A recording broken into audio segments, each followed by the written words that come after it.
Good morning, class 8th. Welcome to your history and civics class. We are doing lesson number 2 of civics, the executive, union and states. Let us see that what objectives we have covered in our previous class. We have learnt about the president, his elections and eligibility, salary and allowance of the president, powers of the president and the vice president. Children, try to answer these terms one by one. Number 1, impeachment. Number 2, pardon. Number 3, prorogue. Number 4, summon. Number 5, discretionary powers. And the last term, electoral college. And here are the few cross questions to check your previous knowledge regarding the topic. Who is the executive head of the Indian Union? What are the eligibility criteria to be the President of India? What is the procedure of impeachment of the President of India? Who can pardon the death sentence of a person convicted of any offense? The President can use his or her power only with the aid and advice of the... Try to give the answers of all these questions. They are very much important. And the terms that we will learn in our today's topic are: number 1, coalition, grouping of 2 or more political parties to form a government. Number 2, parliamentary system, a system of government where the Prime Minister and the Council of Ministers are members of the Parliament. Number 3, portfolio, different departments of the government, for example, defense and finance.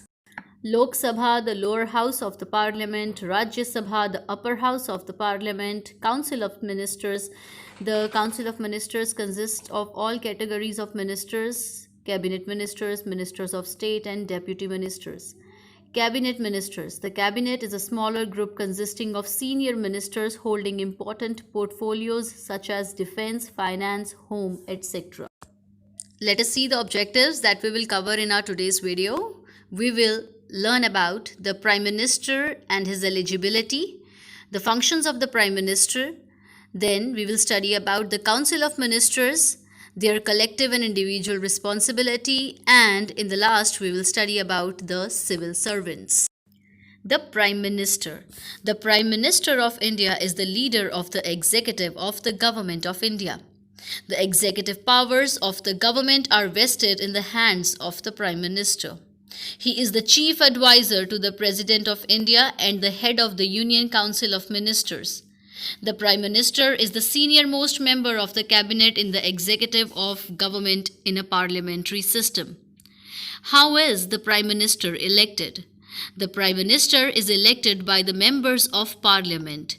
Out of 545 seats in Lok Sabha, any political party who wins a majority of seats choose their leader to be the head of the government. Article 75 of the Constitution provides that the Prime Minister shall be appointed by the President.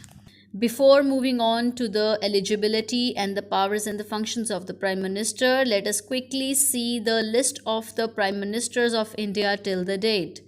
The first Prime Minister of the independent India was Pandit Jawaharlal Nehru. The second Prime Minister was Gulzari Lal Nanda. Third Prime Minister was Lal Bahadur Shastri. The fourth and the only women Prime Minister of India, Indira Gandhi. Next, Morarji Desai. Next, Charan Singh. Next, Rajiv Gandhi. After Rajiv Gandhi, VP Singh became the Prime Minister of India. After VP Singh, Chandrasekhar became the Prime Minister of India. Next Prime Minister after Chandrasekhar was PV Narasimha Rao.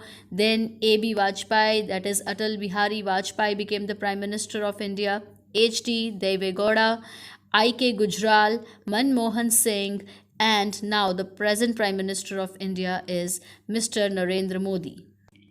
Okay, now first of all, let us see the eligibility to become the Prime Minister of India. The candidate should be a citizen of India. He or she must either be a member of the Lok Sabha or the Rajya Sabha. If the candidate is a member of the Lok Sabha, he or she should be at least 25 years old. And if in case the candidate is a Rajya Sabha member, then he or she must be 30 years of age. The candidate must not hold any office of profit. under the Indian government or government of any other state. In case the candidate is appointed as the Prime Minister of the country, then he or she must vacate from any other post they serve in private or government company. Most importantly, the candidate should not hold any criminal charges proved in any court of justice in India. The salary of the Prime Minister of India. The Prime Minister of India gets rupees 50,000 as basic salary, rupees 3,000 as sumptuary allowance, and it is related to the private expenditure on food and personal items. Rupees 62,000 as daily allowance, rupees 45,000 as MP allowance, so a total sum of rupees 1,60,000 per month. 7. Lok Kalyan Marg is the official residence and principal workplace of the Prime Minister of India. Situated on Lok Kalyan Marg, New Delhi, the official name of the Prime Minister's residence complex is Panchwati. Functions of the Prime Minister. The Constitution of India provides for a Council of Ministers, with the Prime Minister at the head to aid and advise the President. Ours is a parliamentary form of government. Therefore, our President is only a nominal head of the state. Thus, the Council of Ministers, headed by the Prime Minister, is the most powerful institution in the country. The President of India takes the advice of the Prime Minister to appoint the Council of Ministers. The tenure of the Prime Minister is for a period of 5 years. However, the person can stay in the power as long as he or she holds majority support in the Lok Sabha. The term of the person can end sooner if he or she loses the vote of confidence in the Lok Sabha. The Prime Minister conducts and presides over the cabinet meetings and its proceedings. The Prime Minister distributes various portfolios among the ministers, some of which include defense, home affairs, finance, railways, agriculture. The Prime Minister has the power to change the departments allotted to the ministers at any time. He represents the country in various delegations, high-level meetings, and international conferences. Here is a small list of Prime Minister Narendra Modi's international visits in 2019. You will get an idea from this that how a Prime Minister represents his country internationally. Number 1. Brazil. Prime Minister Narendra Modi's official visit from 13 November to 15 November 2019 was to Brazil. Purpose of the visit was to attend the 11th BRICS Summit. What is BRICS? It is an international relations conference attended by heads of government of 5 member states, namely Brazil, Russia, India, China, and South Africa. Number 2. Saudi Arabia visit.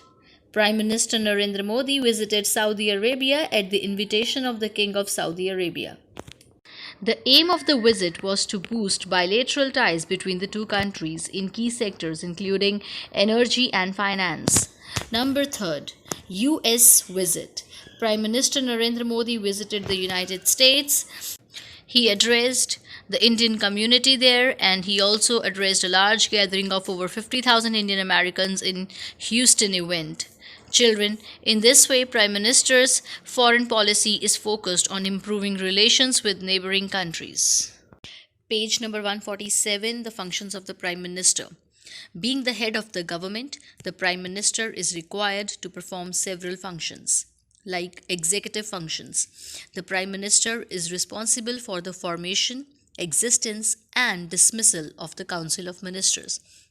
The Council of Ministers consists of all the categories of ministers like the cabinet ministers, ministers of state, and deputy ministers. Cabinet is a smaller group consisting of senior ministers holding important portfolios such as defense, finance, home, etc. They are the most trusted group of the Prime Minister. She or he allocates portfolios to the ministers. Allocates means to distribute.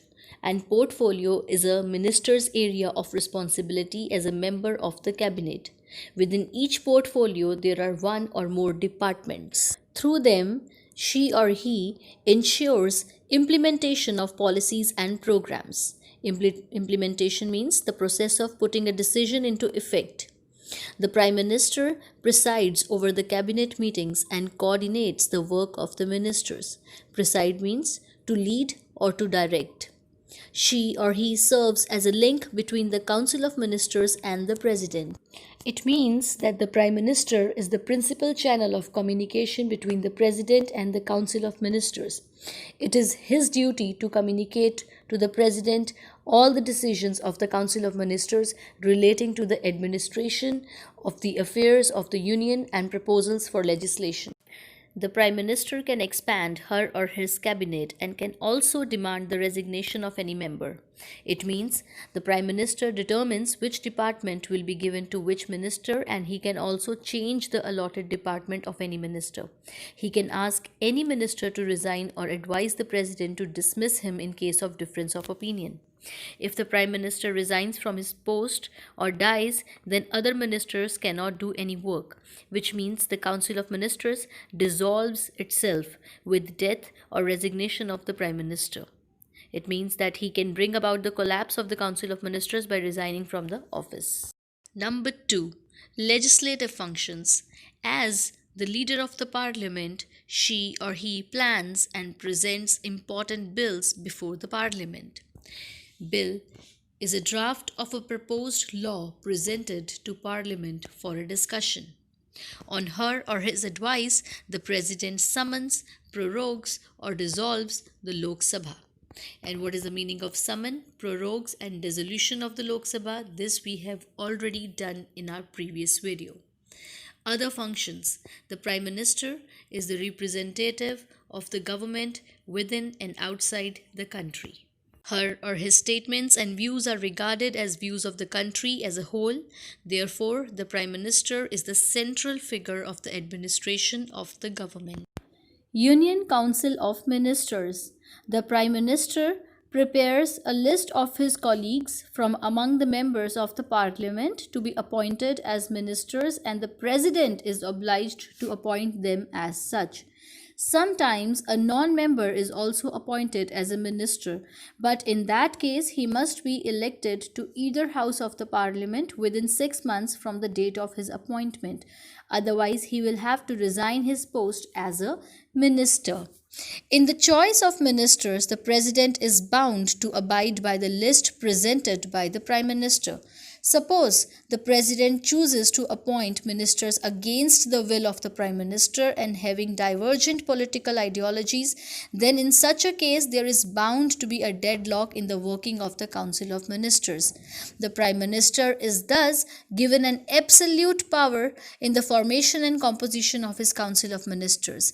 He is the keystone of the cabinet arc.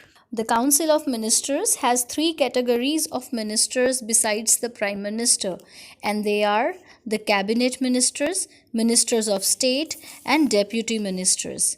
Now let us discuss about them one by one. Cabinet Ministers. They are the most important members of the Council of Ministers. They hold important portfolios like home, defense, finance, external affairs, railways, etc. A cabinet minister is in charge of a ministry and sometimes of more than one ministry. Only cabinet ministers have a right to attend meetings of the cabinet. They together determine the policy and programs of the government. Ministers of State. They are the second category of ministers. They may or may not hold an independent charge of any portfolio. The Prime Minister may or may not consult them. They do not participate in the cabinet meetings, but they may be invited to attend meetings when matters concerning their departments are being considered. Deputy Ministers. They are the third category of ministers who assist the Cabinet Ministers and the Council of Ministers. They are junior ministers and are placed under senior ministers when they have to assist. Many children often get confused between the Cabinet and the Council of Ministers. So here is a clear-cut difference given between the Council of Ministers and the Cabinet Ministers. Let us read them. Council of Ministers. The Council of Ministers consists of all the categories of ministers like Cabinet Ministers, Ministers of State, and Deputy Ministers. The cabinet is a smaller group consisting of senior ministers holding important portfolios such as defense, finance, home, etc. Council of Ministers. The Prime Minister may or may not consult the other ministers below the rank of cabinet ministers. Cabinet. They are the most trusted colleagues of the Prime Minister. The Prime Minister always consults them. The decisions of the cabinet are binding on all the ministers. Number third difference. In the day-to-day working of the government, the Council of Ministers as a whole rarely meets.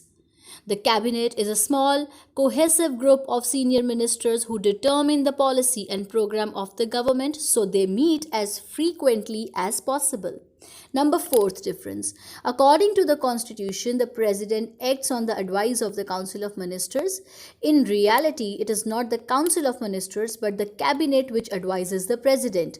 In day-to-day governance of the country, the Cabinet advises the President through the Prime Minister. I hope the difference is now clear to everybody. The entire Council of Ministers works as a team with the Prime Minister acting as the skipper. All the meetings of the Council as a whole or of the Cabinet are presided over by the Prime Minister. The ministers are individually responsible to the Prime Minister. Moreover, they are collectively responsible to the Parliament for their acts of omission and commission. Now, let us understand what is individual responsibility and what is collective responsibility. Individual responsibility. The ministers are individually responsible to the President. That is, they hold office during the pleasure of the President and may be dismissed by him on the advice of the Prime Minister. Each minister is answerable to the Parliament for the department under his control. He must answer all the questions of the MPs regarding the functioning of his department. Each minister is responsible for the personal lapses, breach of secrecy, and departure from official policy by him or his department. On the other hand, collective responsibility of the Council of Ministers is that in a parliamentary form of government, the principle of collective responsibility is very important. It means that the Council of Ministers is collectively responsible to the Parliament. The policy of the government is not that of one minister but of all the ministers. If something goes wrong with the policy of only one minister, the whole Council of Ministers takes the responsibility. If the Parliament rejects the policy of that minister, all the ministers have to resign and not that particular minister alone. Remember, all the ministers sink and swim together. The Council of Ministers. Let us do the reading on page 148. The Council of Ministers consists of three categories of ministers, and they are the Cabinet Ministers, Ministers of State, and Deputy Ministers.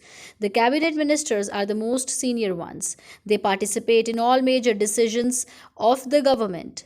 They hold portfolios such as defense, home, finance, and foreign affairs. The Ministers of State can hold independent portfolios but are not allowed to attend the cabinet meetings. The Deputy Ministers can neither hold an independent portfolio nor take part in the cabinet meetings. The Deputy Ministers are like assistant ministers as they help the cabinet ministers and the Ministers of State. The tenure of a minister is usually 5 years. Collective responsibility. The entire Council of Ministers work as a team and the Prime Minister acts as a captain. All important decisions of the government are taken by the cabinet and those are regarded as the decision of all. When a vote of no confidence is passed against one minister in the Lok Sabha, the entire ministry has to resign. They stand together or fall together. This is called collective responsibility. This is one of the unique features of our parliamentary system. Civil servants. A civil servant is a person employed in the public sector by a government department or agency. They work for government departments and answerable to the government, not to a political party. To summarize, civil service in India constitute a major support in governing rules and implementing policies. The civil service examination is a nationwide competitive examination in India conducted by the Union Public Service Commission for recruitment to various civil services of the government. including the Indian Administrative Services, Indian Foreign Services, and Indian Police Services.